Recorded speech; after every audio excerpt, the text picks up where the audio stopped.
Inicialmente eu quero agradecer ao convite, a realizar o projeto base. É um importante projeto para desenvolver metodologias de estudo, que cada um tem sua metodologia, mas a destacada pelo projeto base é muito importante. Inicialmente, sobre a BNT, o que é que eu costumo associar a BNT? A gente tem acreditado de que a primeira aparência é a que fica. Do mesmo jeito é a BNT. A BNT ela vem para proporcionar essa melhor apresentação dos trabalhos técnicos, trabalhos científicos. Ela não normaliza apenas trabalhos acadêmicos, artigos científicos, mas ela tem normas também que abrangem até inclusive embalagens de produtos. Então, as normas da ABNT, ela vem para isso, para facilitar o acesso da pessoa que vai adquirir aquele produto, da pessoa que vai ler o seu trabalho técnico.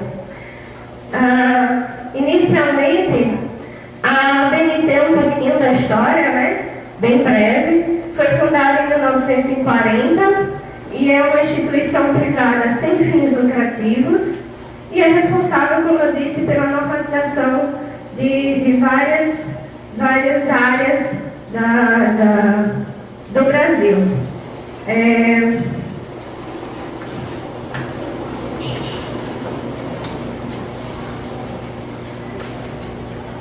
O pessoal está me ouvindo sem microfone? Está me ouvindo bem? O pessoal lá atrás? Vocês preferem com ou sem microfone, porque o som está angustiado? Sem.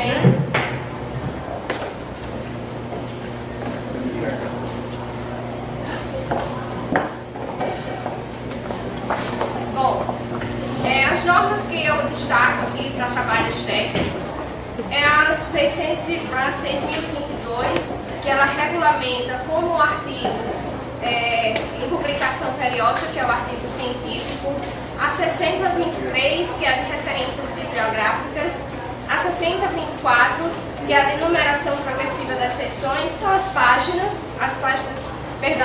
são os capítulos e subseções dos capítulos.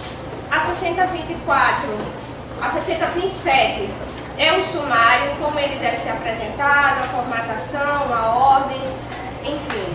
A 6028, ela traz a regulamentação do resumo.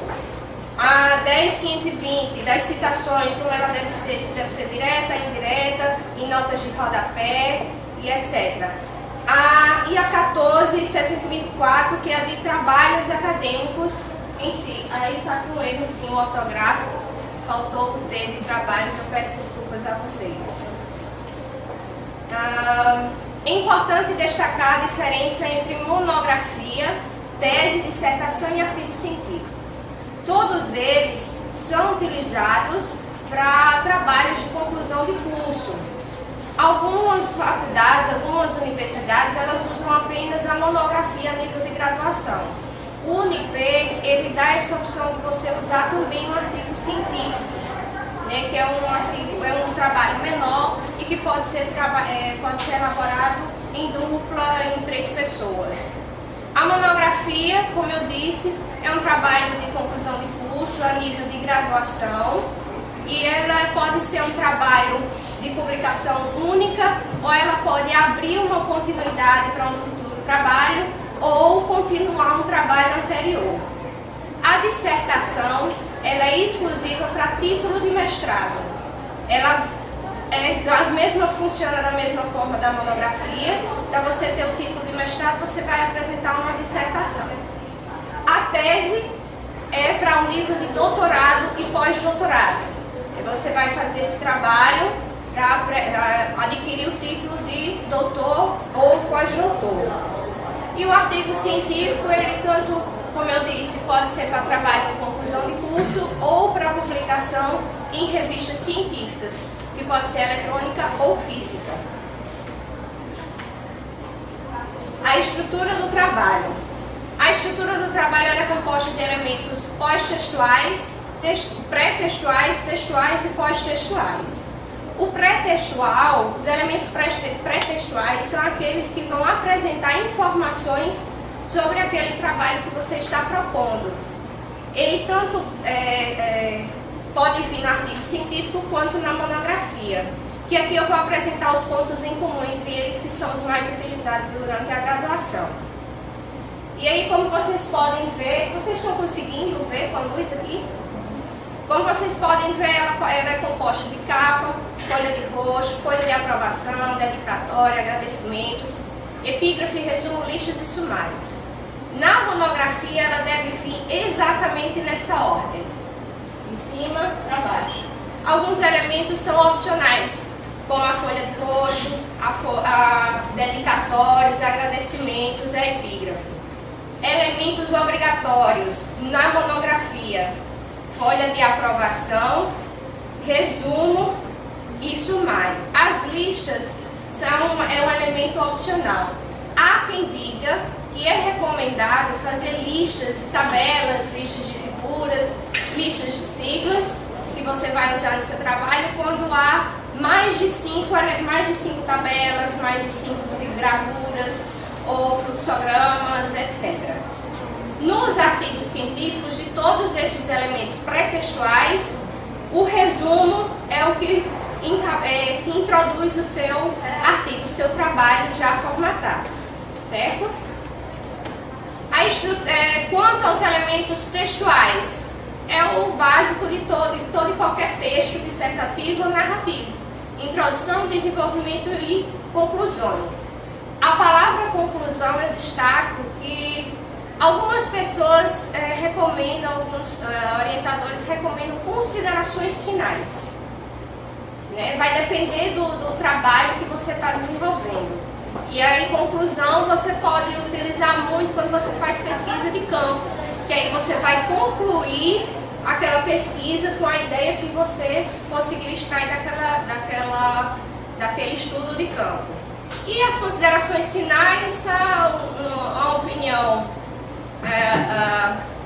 própria que você teve com base no que você pesquisou. Seções. As seções são os capítulos que vão formar o seu trabalho. É muito importante que essas seções sejam ordenadas de forma lógica, uma forma que uma ideia da seção anterior complemente, seja continuada na seção seguinte, e não aquele emaranhado de palavras que você não consegue entender nada. Isso é muito importante, que um trabalho ele tenha um sentido lógico, né? Há quem diga que recomenda-se que o trabalho, as ideias sejam bem generalizadas e vai afunilando até que chegar ao seu objetivo principal do trabalho, né? Não fazer aquele emaranhado de ideias que no final não vai servir de muita coisa na sua pesquisa. As seções partem que se divide o texto de um documento e que contém matérias consideradas a fim de exposição. Necessariamente, o indicativo de seções ela tem que seguir essa ideia, né? A introdução ela tem que vir em negrito, todo em caixa alta, não precisa de ponto após a numeração, não precisa de hífen, nem parênteses, qualquer caractere especial, certo? Se for subseção do capítulo, a primeira subseção, todo em caixa alta e sem o negrito. E começa a numeração 1.1, de acordo com o capítulo. Se for o capítulo terceiro, seção 3.1, 3.2, certo? A subseção da subseção do capítulo, 1.1, 1.2. E assim vai até a quíntupla seção. Acho que é esse nome, me perdão, eu esqueci. Mas até a quíntupla divisão. 1.1, 5 vezes. Certo? É o que a ABNT recomenda. Não se utiliza, como eu disse, ponto, hífen, travessão, qualquer outro sinal indicativo. Quanto à estrutura do trabalho, os elementos pós-textuais são aqueles elementos que vão trazer informações complementares ao seu trabalho. Né? fazem parte dos pós-textuais, referências, glossários, apêndices, anexos e índices. Né? Dentro do artigo, isso é para trabalho monográfico. Dentro do artigo científico, todos esses podem, menos o índice, pode vir, com exceção do índice, ele pode vir ao final do seu artigo científico. Vai depender da temática que você vai abordar, da metodologia que você vai abordar aquele tema, certo? E as referências, a paginação das referências dos elementos pós-textuais segue tradicionalmente lá em cima no topo, do lado direito da página. E aí vem uma diferença importante entre anexo e apêndice. O anexo é um texto ou documento não elaborado pelo autor, mas que ele vai usar uma certa formatação, comprovação e ilustração. Ou seja, você vai pegar, se for uma pesquisa de campo, você vai precisar de um questionário que foi elaborado por um professor lá da USP. Então você vai colocar esse questionário no anexo. Agora, se você elaborar o seu questionário para pesquisa de campo, vai se tornar um apêndice. Porque o apêndice é aquele documento elaborado pelo autor, certo? E que vai complementar a matéria que está sendo apresentada no seu trabalho. E aí vem a formatação, como é que fica no final a monografia.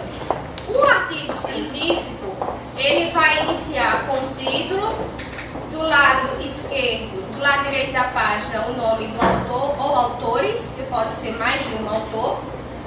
O resumo em língua vernácula. Língua vernácula seria a língua que você nasceu, do país que você nasceu, no caso do Brasil, língua portuguesa. O resumo o abstract, que é o resumo em língua estrangeira, que aí você pode escolher italiano, espanhol, inglês, a mais utilizada é inglês. E aí inicia as seções do seu artigo científico, introdução, desenvolvimento e as conclusões, certo? E aí vem as regras gerais para a formatação. Ela deve ser, a fonte deve ser em cor preta, folha A4 e as margens esquerda e superior 3 centímetros, direita e inferior 2 centímetros. Ainda quanto à fonte, ela pode ser ou Arial ou Times New Roman, tamanho 12 para todo o texto. Mas se tratar de citações, de legendas, de ilustrações, de tabelas, ela deve ser fonte 10. E a paginação também. O espaçamento entre as linhas, o espaço entre uma linha e outra, deve ser de 1,5 centímetros, 1,5 milímetros, para o texto corrido. Se for citações diretas, aquelas que vêm recuadas de mais de 3 linhas, que tem que vir com recuo, eu vou mostrar mais adiante como que faz, ela deve ser espaçamento simples. A paginação, ela vai iniciar da introdução, conta-se a capa. Conta-se a capa da monografia. Conta-se a capa, mas a numeração, ela só vem a partir da introdução. Agora, é opcional você paginar os elementos pré-textuais, mas com algarismo romano. Aí você continua, quando chegar na introdução, o algarismo alfanumérico. Número 1, número 2 e assim por diante. O início da paginação, como eu mostrei. Não, eu acho que veio com um probleminha aqui, não apareceu. A partir da introdução. No artigo científico, como não existe esse trabalho de capa, folha de aprovação e etc., ela vai começar na introdução da primeira página. Então, ela pode vir a paginação na primeira página, certo? Citações. E aí vem um problema muito sério que eu vejo, assim, em toda a minha experiência de graduação, é um problema que as pessoas têm em saber quando citar, quando não citar, quando fazer uma citação direta e indireta. Tem que ter muito cuidado com as citações, porque a gente vê, infelizmente, muitos trabalhos sendo acusados de plágio, né? Porque você citou um autor, você colocou a ideia dele, mas você não citou de onde ele veio, de onde aquela ideia veio. Então a citação é a menção e a informação abstraída de uma fonte, né? A localização ela vem dentro do texto ou em notas de rodapé. E as espécies vem citação da citação, que é uma citação direta ou indireta de um texto em que não se teve acesso ao original. Ou seja, se você está lendo um livro, por exemplo, de Canutilho, só que Canutilho ele faz uma referência a um autor alemão, e aí você não tem acesso a essa obra desse alemão, então você vai fazer uma cult. Lá na frente eu vou mostrar como é a citação da citação. E aí você vai dizer, Canutilho citou fulano de tal, lá da Alemanha, e que disse isso. Tá? Citação direta é a transcrição literal da ideia do autor. E aí vem um problema que as pessoas confundem muito. Ela vai ser recuada ou ela vai ser dentro do texto? Ela será dentro do texto se a citação for de até 3 linhas. Então você digita lá a citação no texto normal. Se ela der mais de 3 linhas, recua 4 centímetros.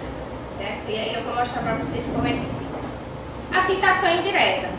Citação indireta tem pessoas que acham que aquela você muda o significado de uma palavra e ali é a citação indireta. Não. Você vai interpretar a ideia que o autor está trazendo. Isso é citação indireta. Você vai interpretar e transcrever no seu texto. As notas de rodapé são indicações, observações ou aditamentos ao texto feitos pelo autor, tradutor ou editor, podendo também aparecer na margem esquerda ou direita da mancha gráfica. Traduzindo isso aqui, as notas de rodapé podem vir citações. Agora, esteticamente, não se recomendam muito. É melhor você fazer a citação indireta, esteticamente, né? A citação indireta e você fazer uma referência autor-data.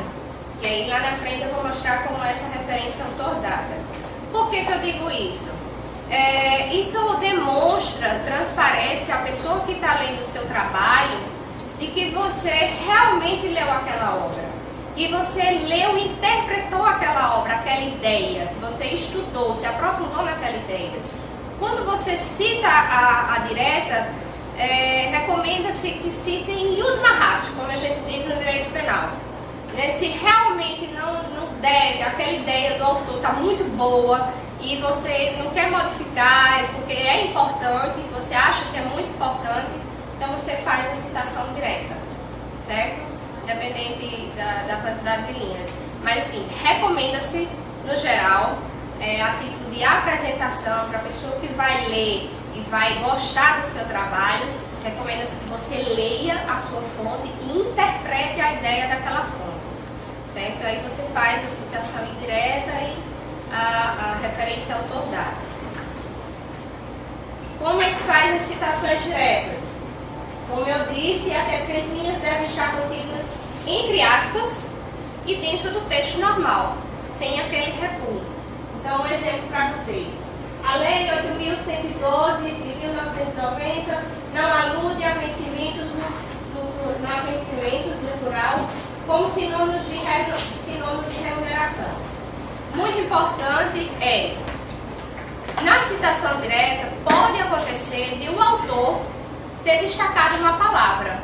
Se ele tiver destacado entre aspas, quando você for transcrever para a citação direta, você vai colocar entre aspas simples, porque lá no autor tem entre aspas duplas, certo? O negrito continua negrito, porque foi um destaque do autor, certo? E a referência ela pode vir dentro do texto, como está aí, ou a referência autor-data, que aí você vai fazer na nota de rodapé. Ao invés de colocar essa referência logo após a citação, você coloca na nota de rodapé. Dá aparência de texto mais limpo, né? A BNT ela ela vem para dar esse um pouco mais de estética, aquela aparência boa, que a pessoa vê, gostei do trabalho só pela organização, vou ler. Né? E outro exemplo, observa-se na história de todos os povos que os assírios construíram a fonte de grandes revoluções nos estados e nas opiniões dos homens. Becaria, página 61. E é importante colocar isso.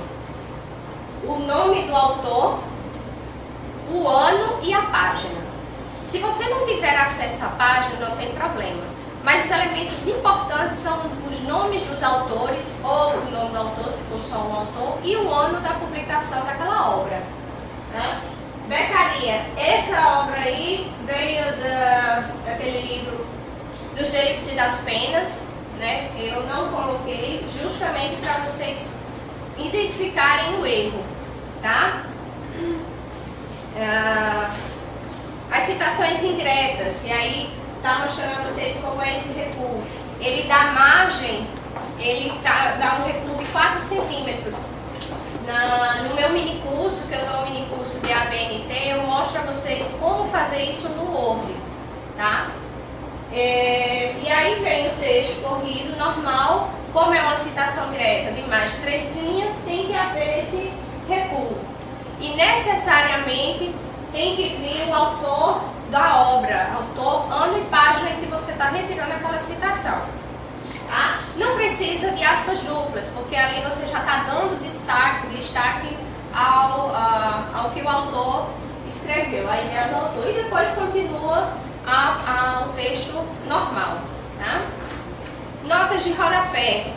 Deve-se utilizar o sistema autor-data para citações e o numérico para notas explicativas. O que é uma nota explicativa? É quando você geralmente coloca uma expressão ou uma palavra que você sinta a necessidade de explicar aquela palavra, por que ela está sendo incluída naquele texto, naquele momento. E aí você faz na nota de rodapé a explicação. Eu particularmente sou um pouco receosa com notas de rodapé. Alguns livros, quando vocês estão lendo, às vezes vem uma nota de rodapé que é uma página, meia página. Aí é importante você ler a nota de rodapé para entender a ideia que o autor está querendo transcrever. Mas o tamanho é um problema, pelo menos para mim, eu acredito que é a grande maioria, porque você quebra o seu raciocínio lá no texto, para você ir na nota de rodapé, aí você lê tudo, entendeu? Aí quando você volta no texto, sim, mas eu estava onde? Né? Então, assim, faço parte do grupo de pesquisa com o professor Adolfo. Quem aqui foi aluno dele ou é aluno dele sabe que ele é bem exigente. E foi uma coisa que eu peguei muito e eu conversei com ele e eu disse a ele, não me peça para fazer nota de rodapé, meia página ou uma página, que eu não vou fazer. Então, assim, ele reconheceu, ele disse, não, realmente, ultimamente eu tenho dado esse destaque nos meus trabalhos. Ele tem diminuído as notas de rodapé e tentado colocar a ideia dentro do texto, contextualizar tudo, porque é muito chato quando como eu disse, você está lendo o texto, aí você vê que tem uma nota de rodapé naquela expressão, naquela frase, aí o autor está lá com uma nota de rodapé de uma página ou duas. Eu já vi livros de nota de rodapé de uma página e meia. Né? Então, assim, quebra o raciocínio de quem está lendo. Né? E aí, para vocês verem como é que fica a nota de rodapé, né? De explicativo, do tipo explicativo. Já a Provideia pertence ao grupo pertencente à Provideia, atua no Brasil, etc, etc. Aí lá na frente vem call center. E aí embaixo eu explico o que é call center, é a central de atendimento. Aí depois vem Business Process Outsourcing, BPO. Aí embaixo eu explico o que é BPO. Isso aqui é parte do meu trabalho monográfico da graduação em Sistemas de Informação. E aí é mais ou menos assim, quando você coloca uma expressão, principalmente estrangeirismos, né, a gente deve evitar, claro, deve evitar ao máximo estrangeirismo, mas quando for realmente necessário colocar, faz uma nota de rodapé explicativa, que aí o leitor ele vai entender o que é que aquela expressão quer dizer ali naquele contexto, certo? Expressão acude é uma expressão latina que significa citado por, conforme fulano, tá?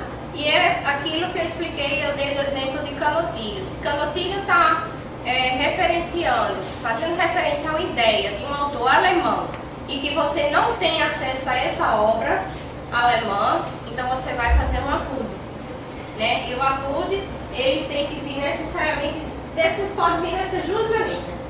Na de cima, segundo Silva, e aí vem a ideia, 1983, Abreu, em 99, página 3. Abreu está dizendo que Silva, em 1983, disse alguma coisa. Entenderam? Abreu está dizendo que Silva, em 1983, disse uma ideia lá.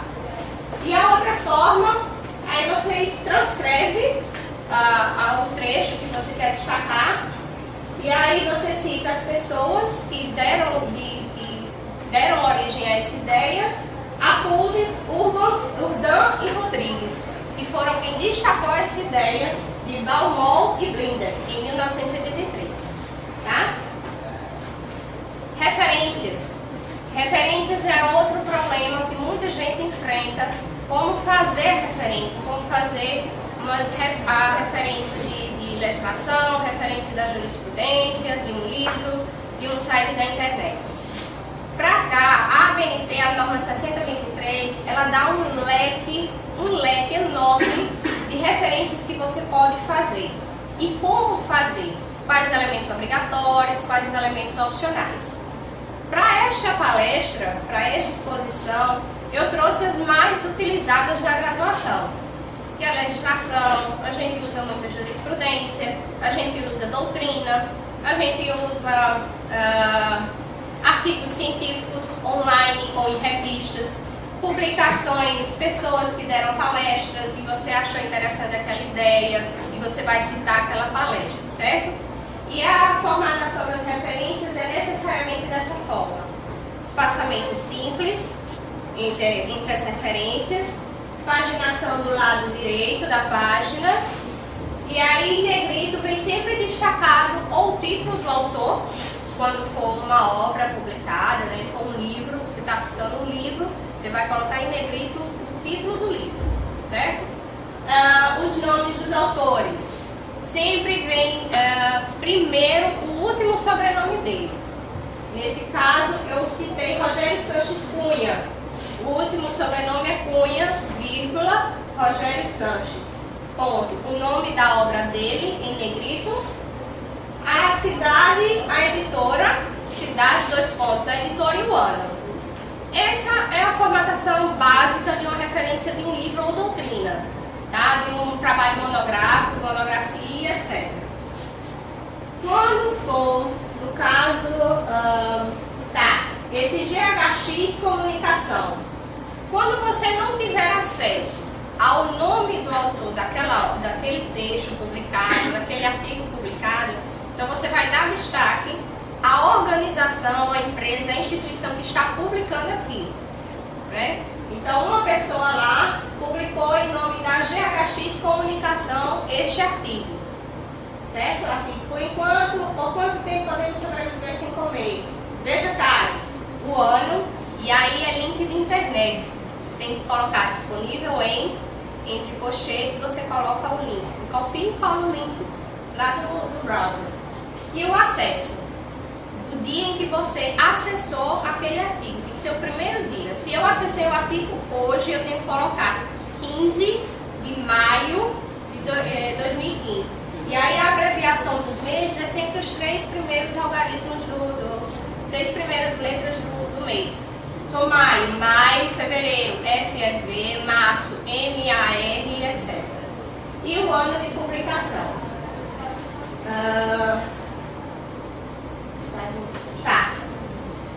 Quando vier título e subtítulo, muitas vezes tem a obra, essa aqui no caso, nas trilhas do ISD, Práticas de Ensino-Aprendizagem da Escrita.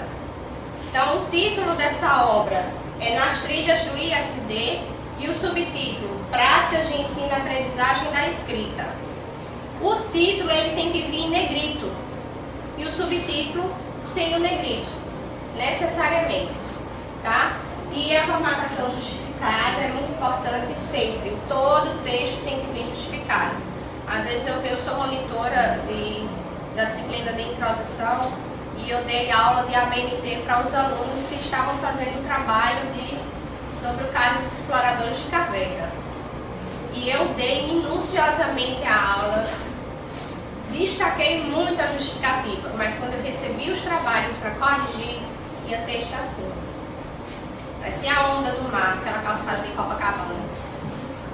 Ridículo. E assim, é feio, fica um trabalho mal apresentado, porque você pega um trabalho que está mal apresentado, você não tem nem vontade de ler aquilo, né? Então a ABNT, mais uma vez eu destaco, ele vem para dar essa boa apresentação ao trabalho, certo? E aí vem os tipos de referências. Monografia como um todo. Nesse monografia como um todo, vocês podem incluir livros, doutrinas. Na ABNT eles usam essa expressão, monografia como um todo. Mas ele abrange tanto livros quanto doutrina, que a doutrina publica livro, né, que você vai referenciar o livro. E aí vem nessa formatação que eu já apresentei a vocês. Publicação periódica. Publicação periódica são as revistas científicas ou sites, preferencialmente, que tenham ISSN, que é o equivalente ao ISBN do livro, é aquele registro certificando que aquele site é sério, tem um certo reconhecimento, tá? É importante isso. Se for site, tem que vir com o link disponível e o acesso. E se for publicação periódica, e a publicação periódica, quem vai ter o destaque é a revista ou site. Não é nem o título nem o autor. É a revista. Nesse caso aqui eu coloquei Rosa Antônio José M. Feu do Poder Constituinte. O artigo é esse, do Poder Constituinte. Mas a revista é Coleção Revista Jurídica Consulex, 16 anos. Esse é o título da revista que está sendo da publicação onde eu encontrei esse artigo. E aí Brasília, o ano e a data o ano de publicação e onde é que está a mídia. Nesse caso aqui é uma mídia que eu tenho em casa, DVD-ROM. E aí eu tenho que especificar. Se tiver em CD-ROM, tá? Outro exemplo, artigo ou matéria de revista. Você vai, da mesma forma, o nome, o título do artigo e a revista Jurídica Consulex. Ela tem que vir em negrito. Como eu disse, tem que vir em destaque o título da revista e não o título do artigo. E aí vem esses complementos, né? O ano da revista, no caso aqui é revista física, o ano da revista, o número do periódico, a página, as páginas desde do início do artigo até o final e a data da revista. Aqui é um exemplo de um artigo científico publicado em site, e aí vai seguir a mesma linha de raciocínio, só que você vai acrescentar o link e a data de acesso. As referências de legislação, muita gente tem dúvida quanto a isso, né? Se for a legislação nacional, Brasil, ponto, Constituição de 1988, e aí você vai pegar isso de Constituição da República até o fim. Você vai pegar essas informações lá na Constituição ou lá na legislação que você está acessando. Nesse caso, Constituição da República Federativa do Brasil de 1988. Brasília, Senado, 1988. Tá? Eu não destaquei aí, mas o destaque se encontra na Constituição da República Federativa, em negrito. Tem que vir essa expressão em negrito. No caso de jurisprudência, e aí vem algumas, a ABNT, a nota 6023, ela dá alguns complementos, alguns informes. Mas o básico é esse aqui. Brasil, sempre Brasil, tá? Se for o TJ da Paraíba, ou a jurisprudência do TJ da Paraíba, vocês vão citar Paraíba. E não citam Brasil. Brasil seriam os superiores tribunais, os tribunais superiores e o Supremo Tribunal. Brasil, Supremo E aí você, no caso da súmula, você vai colocar, copiar a súmula mesmo. Se for uma súmula grande, pode copiar a súmula, tá? Ou só o título dela. E aí disponível aí no site e o acesso, tá? O trabalho é apresentado em evento, que são as palestras que a gente vai nos simpósios e congressos. Às vezes você acha que aquela palestra, a ideia era aquele palestrante interessante para a sua obra, para o que você está escrevendo, e você quer destacar, você quer citá-lo, né? E aí você cita dessa forma: os autores, o título da palestra e aonde foi. Tem que ter essa expressão IN. Simpósio Brasileiro de Banco de Dados. Aí a edição, foi a 9ª edição, né? 9º simpósio, 1ª conferência, 3º congresso. Aí você coloca de acordo com a edição. O ano do evento, a cidade. Aí anais. Cada evento tem uma forma de publicar os temas que foram apresentados. Existem anais, existe revista e a ABNT tem outras expressões. Aí o estado, São Paulo, foi na USP em 1994. E a página, se você tiver acesso, certo? O evento como um todo, você quer citar o evento como um todo.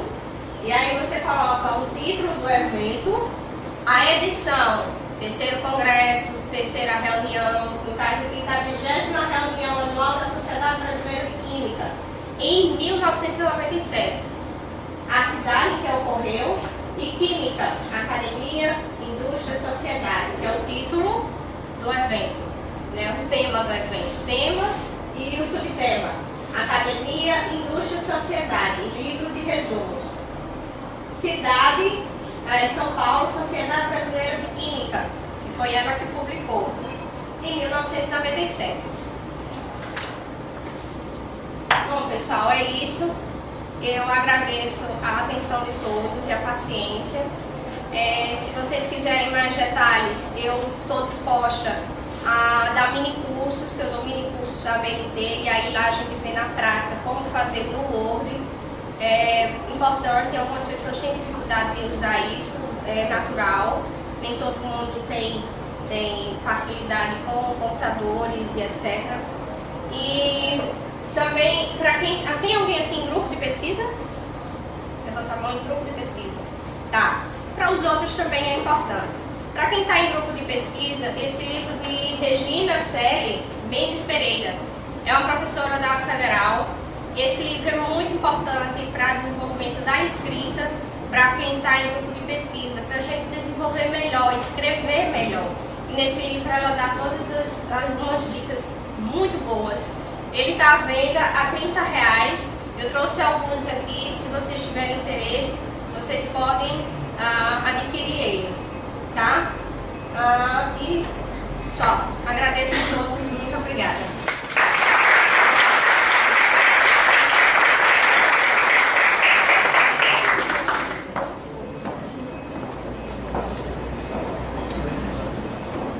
Pessoal, eu queria só saber se alguém tem alguma dúvida para a gente fazer um bloco de dúvida de perguntas e respostas com a Juliana. Inicialmente seriam 3 questões do bloco de dúvidas. Se tiver mais alguma necessidade, a gente pode abrir uma concessão, certo? Um rapaz ali. Bom dia, Juliana. Bom dia. Minha dúvida é acerca da citação de jurisprudência. Você falou da referência bibliográfica acerca da jurisprudência, mas eu queria assim, saber um pouco acerca da citação. E a outra coisa é também acerca da citação de trecho em outras línguas. Por exemplo, eu tenho que colocar traduzido já no corpo do texto e colocar em nota de rodapé o texto original? No caso das citações em línguas estrangeiras, recomenda-se que você cite o trecho do original. E aí você faz uma nota de rodapé com a tradução. E aí, se for uma tradução de uma outra pessoa, e você vai dizer na nota de rodapé de quem faz a tradução. Se for sua, não precisa de citação. Quanto à jurisprudência, Qual a dúvida específica que você tem com relação à jurisprudência? Acerca da citação. Você falou acerca da referência, mas só que eu quero citar, no caso... Tá, pronto. No caso da referência, você vai citar STF, se for o caso de uma súmula. Súmula 44 do STF. Aí lá embaixo, no final, você coloca STF, vírgula, o ano que foi publicada aquela súmula, foi aprovada, e só. Só o nome do órgão, no caso TJ Paraíba, né? STF, TST, TSE, TRT, aí você coloca TRT, vírgula e o ano que foi publicado. Mais alguém? Não, nada. Mais alguém, gente? Quando em um artigo, por exemplo, tiver mais de um autor, aí como é que fica na referência? Tá, na referência, quando houver mais de 2 autores, tá? Até 2 autores se pode escrever normal, né? O último sobrenome e o nome do autor. Se for mais de um autor, mais de 2 autores, aí você coloca quem tá, o primeiro autor, se você quiser, et al, a expressão latina, e outros, né? Et al, E-T-A-L, et al. No caso, se for referência, se o autor tiver como último nome neto, júnior, sobrinho, segundo, e etc., sempre você tem que colocar o sobrenome que antecede esse. Por exemplo, Evandro de Medeiros Nóbrega Júnior. Você vai colocar Nóbrega Júnior, vírgula, Evandro de Medeiros. Certo? Mais alguém? Em relação ao APUD, Tá. Em dúvida. Tá, o APUD é uma expressão latina que significa citado por, segundo fulano. Então, Raíssa tem um artigo publicado e a ideia eu achei muito boa e quero publicar. Ela citou um autor que eu não tenho acesso à obra e aí eu quero citar isso que eu achei muito interessante para o meu trabalho. Então eu vou dizer fulano, o autor que ela citou, citado por Raíssa. Então vai ficar naquela forma. Pode voltar?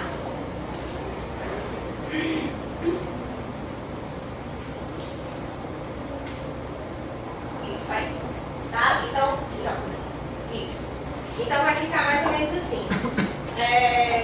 Paulo, digamos que foi o autor que ela citou, tá? O ano em que o autor que ela citou publicou aquela ideia. E aí APUD, Raíssa. No caso, Raíssa da Silva Lima, não é isso? Então, Lima e o ano em que ela publicou a obra dela. Entendeu? Então, o APUD era justamente para isso. Ele vai citar uma obra que o autor que você está pesquisando, que o autor que você está pesquisando citou. E essa obra você não tem acesso. Aí você faz o APUD. Tá? Bem, pessoal. Nós queremos agradecer a presença de vocês. Como Juliana falou, ela dá mini cursos a respeito do tema, certo? Se vocês quiserem se aprofundar nesse tema, em breve vai estar lançando um mini curso específico sobre as normas da ABNT. A gente queria aproveitar para falar com vocês também que a gente está lançando, quer dizer, já lançou há quase um mês, uma campanha chamada Desbravadoras do Saber, porque recentemente nós fomos selecionadas para o intercâmbio na Universidade de Coimbra.